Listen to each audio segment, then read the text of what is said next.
Hello, class. Miss Roberts here, and today we're going to review the requirements of the debate. Now, this is for online asynchronous classes only.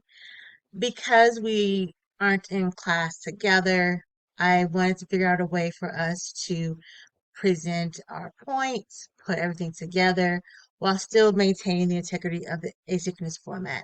So first, I'm going to review the requirements of the debate. There are three components: the debate presentation itself, which will be a recorded video, an outline, which includes a full sentence outline with in-text citations and a bibliography, and an annotated, excuse me, my apologies. The bibliography will be annotated. So it will be a short annotation that just briefly tells me what the source is about and how you plan to use it in your speech. Let's begin. Let's see. All right. So you will be, if I haven't already, you will be assigned a position and a topic. The topic is called the resolution, and you will be assigned either the affirmative or the negative. With the affirmative position, you will be in support of what the position says. And then if you're in the negative, you will be against what the position says. Okay? Now, although this will be pretty much an individual assignment because we are asynchronous in nature, but what I also can do, if you want to connect with other students, I can facilitate that as well. So with the assignment, you're going to speak for 6 to 10 minutes.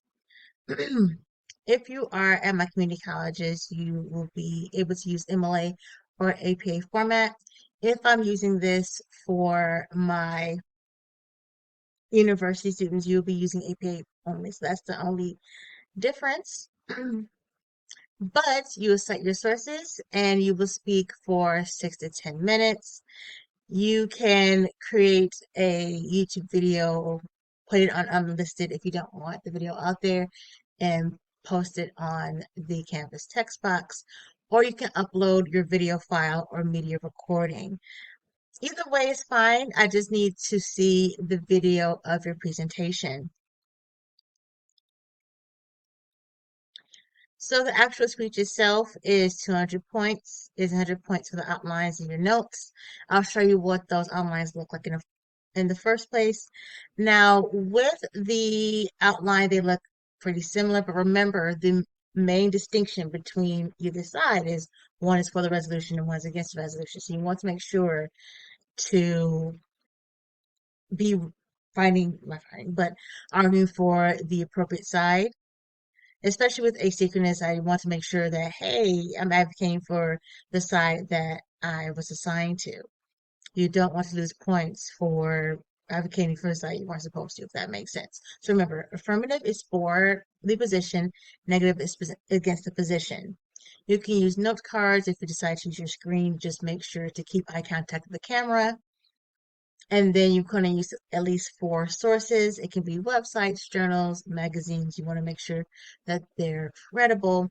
And then you can upload the annotated bibliography either with the outline or in the annotated bibliography space on Canvas. So first, we're going to start off with the affirmative constructive or the affirmative side of the speech.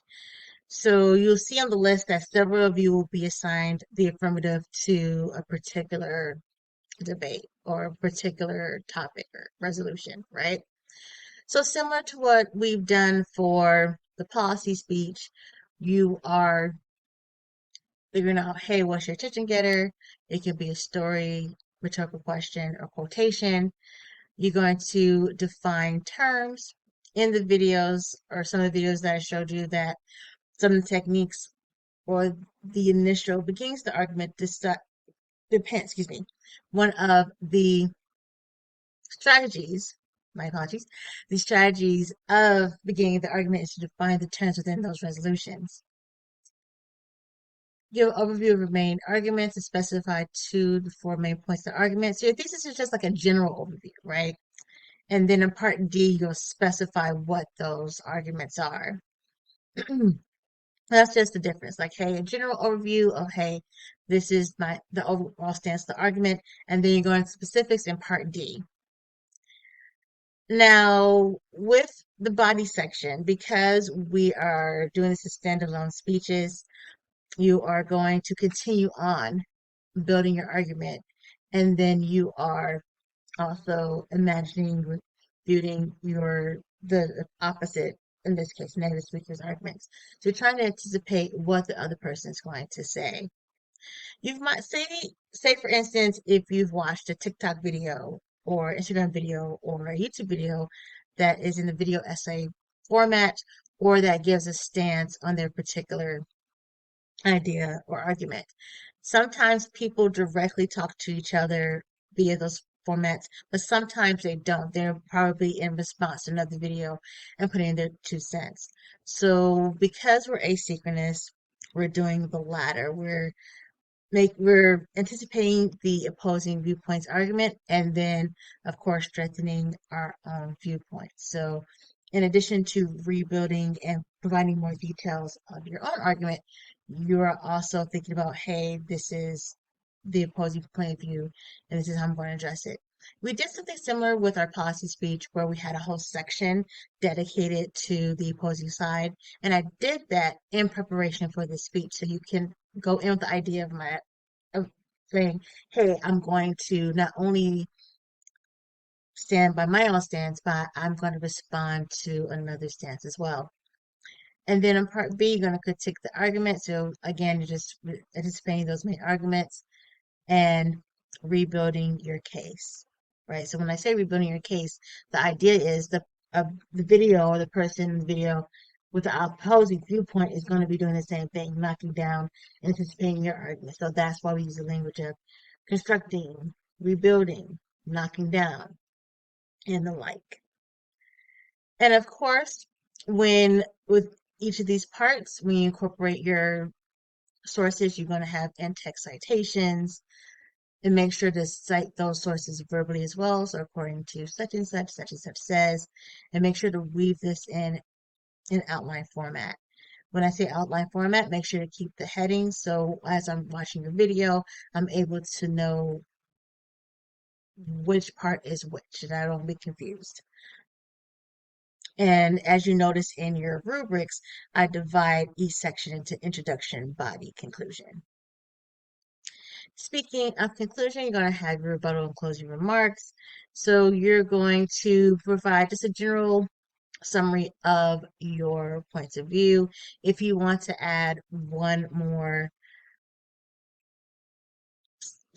point against the side, that's fine. This is you closing out your particular speech and then just giving your final thoughts.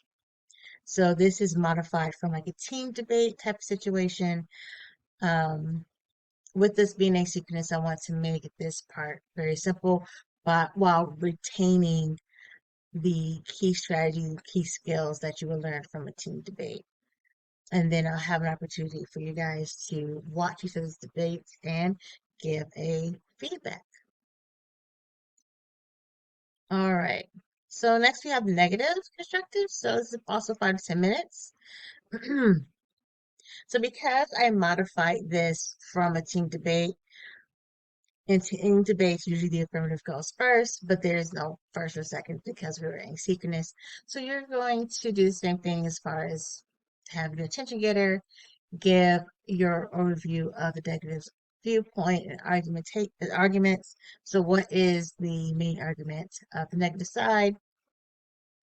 And you're going to specify and critique the affirmative's case. Just like the affirmative, going to put out your 2 to 4 main points, sort of making generalizations in this section, and then specifying some key points in section B. You have some questions that you can answer to help fill that out, or you can incorporate that within your body section. So talk about why the emotion is problematic, what harms is caused by the emotion, and why would the plan presented by the affirmative not work? and we're anticipating what those arguments are. Identify 2 to 3 concepts in the debate, so you're establishing your own points of view, knocking down the affirmative strongest points. So we're using our imagination in this case because we are asynchronous and we're trying to figure out, okay, if I was speaking for the affirmative side, what would I say? What would my strong points would be? And then being on the negative side, you're like, oh, okay, this is how I respond to that. Okay. Rebuilding your argument, adding more details and more stats, just detailing what are some of your arguments and the negative side. Also remember the negative is against the resolution or against the topic that's being proposed. And reinforcing this is like you rebuilding your, excuse me, this is just reminding the audience why the negative arguments, excuse me, reminding the audience why the affirmative arguments are wrong and why it would not work. Okay. And pretty much, if you want to add a little bit of rebuttal in part A or the conclusion, you can. If not, you can just go ahead and have your closing remarks, your overview of your main ideas, and your final statements. Okay? Let's see. All right. So as you notice, there are many similarities between the affirmative and negative outlines and structures, but the purposes are different. Again, for the affirmative team, you're going to be for the proposition or for the resolution, which is the topic you're going to be talking about. The negative is for the negative side or you're against the topic. So there's similarities. You can use some of the techniques that we learned in our policy speech and we've amended. You have a little bit more wiggle room as far as the formatting is concerned and how you build your case and how you build your evidence. As long as it makes sense and it's logical, that's fine with me. If you do have any questions, please let me know. We can just treat this almost like a regular speech, but you're anticipating the opposing points of view, similar to what we did for the policy speech, but for the entirety of the speech, not just for one little section that we did for the policy speech.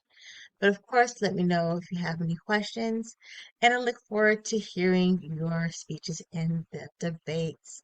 Thank you so much and have a good day. Bye.